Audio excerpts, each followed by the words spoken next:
ಅಮ್ಮ ಶಕ್ತಿ ದೇವತೆ ತಾಯೇ, ಇವತ್ತಿನಿಂದ ನನ್ನ ಕೆಲಸ ಪ್ರಾರಂಭ. ಇನ್ನು 32 ದಿನಗಳಲ್ಲಿ ಶ್ರೀಚಕ್ರದ ಉದ್ಭವ. ಪೂರ್ವ ಜನ್ಮದಲ್ಲಿ ತಪ್ಪಿ ಹೋದ ಶ್ರೀಚಕ್ರ ಈ ಜನ್ಮದಲ್ಲಿ ಕೈಗೂಡಲೇಬೇಕು. ನನ್ನ ಇಷ್ಟಾರ್ಥ ಸಿದ್ಧಿಗೊಳಿಸುತ್ತಾಯೇ.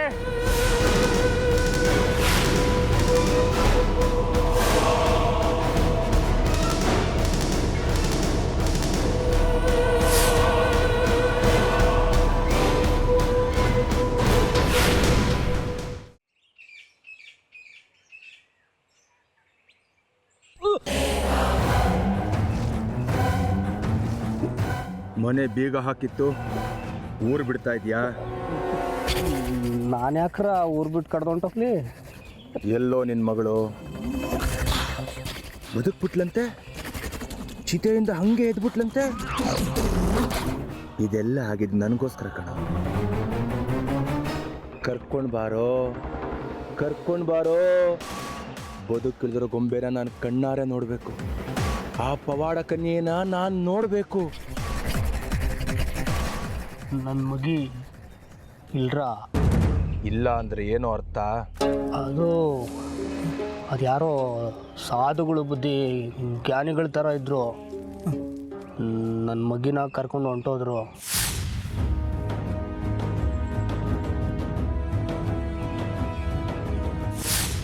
ಅವ್ರು ಕರ್ಕೊಂಡು ಹೋದ್ರು, ನೀನು ದಾರೆ ಎರೆದು ಕಳಿಸ್ಕೊಟ್ಬಿಟ್ಯಾ? ಕತೆ ಹೇಳಬೇಡ. ಎಲ್ಲೋ ನನ್ನ ಹಕ್ಕಿ ಮರಿ.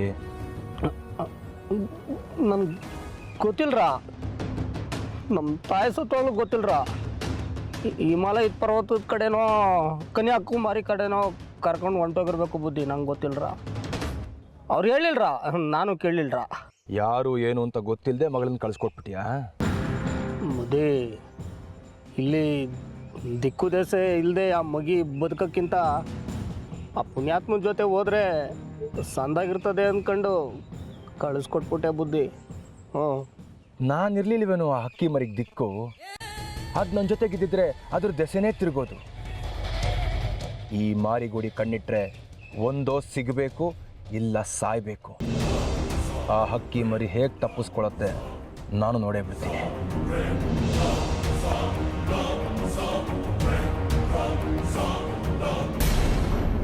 ಆ ಕಾಲದಲ್ಲಿ ಆ ಶ್ರೀಚಕ್ರನ ಲಪಟಾಯಿಸೋದಕ್ಕೆ 3 ಜನ ದುಷ್ಟರು ಸಂಚು ಮಾಡಿದ್ರು.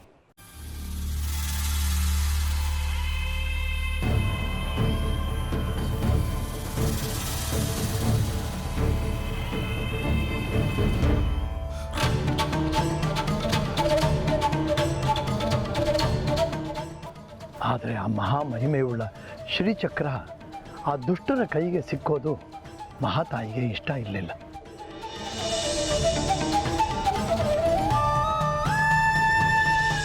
ಶ್ರೀಚಕ್ರನ ದುಷ್ಟರ ಕೈಯಿಂದ ತಪ್ಪಿಸೋದಕ್ಕೆ ಅಲ್ಲಿಯ ರಾಜಕುಮಾರಿ ಮಯೂರಿ ದೇವಿನ ಪ್ರೇರೇಪಿಸಿದ್ಲು.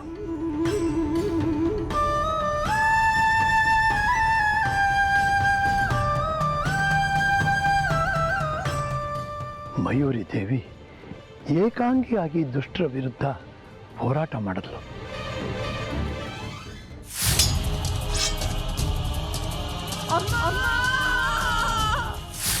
ಅಮ್ಮ